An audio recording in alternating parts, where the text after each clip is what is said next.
তো সকাল সকাল স্নান করে পুজোর ঘরে চলে এসেছি। তো এই দেখো কত ফুল। আর আজকে যেহেতু বৃহস্পতিবার, তো সেই জন্য কিন্তু বিভিন্ন রকম ফুল লাগেই, আর এক্সট্রা একটু ফুল কিনে আনতেও হয়। আর এই যে এক্সট্রা তোমার দাদাভাই কিনে নিয়ে এসছে, আর এই ফুলগুলো মাসি পাঠিয়েছে কলেজপাড়া থেকে। আর এখানে আলাদা করে বেলপাতা, আমার গাছে যে ফুলগুলো হয়েছিল সেগুলো আমি তুলে নিয়ে এসেছি। অনেক ফুল থাকলে দেখতে খুব সুন্দর লাগে।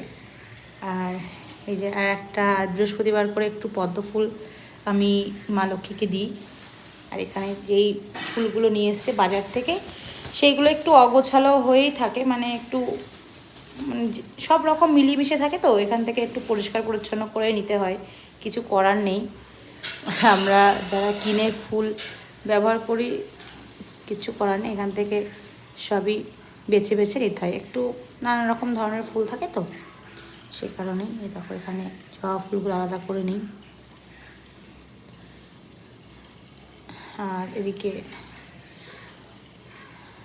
গাঁদা ফুল সবই আলাদা করতে হবে। কিন্তু বেলপাতাগুলো এখন না বেশ কচি কচি বেলপাতা বেরিয়েছে, কি সুন্দর।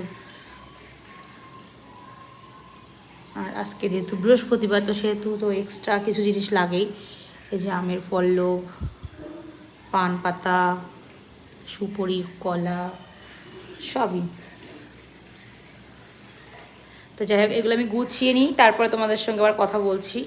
আর এদিকে দেখো বৃষ্টি হয়েছে, যখন এসছিলাম তখন কিন্তু বৃষ্টি পড়ছিল না, তারপর নিচে যাওয়ার পরপরই দেখি বৃষ্টি শুরু হয়ে গেছে, আর সব পাতাপুতি পড়ে রয়েছে। আর এখানে আমি এই যে লক্ষ্মীর ঘর স্থাপন করে নিচ্ছি।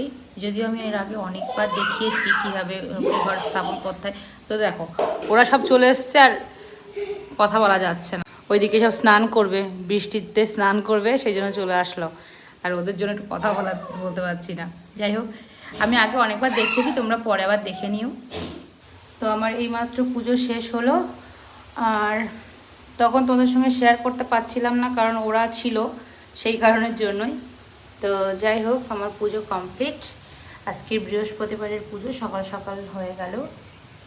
এই হলো আমার মহাদেব।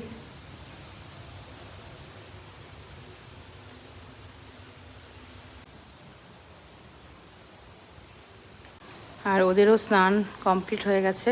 দেখো আবার বৃষ্টি পড়ছে। এতক্ষণ স্নান করছিল, টিপ টিপ করে আবার বৃষ্টি শুরু হয়ে গেল। কি করে যাব? চলো টাটা, পরে আবার দেখা হবে।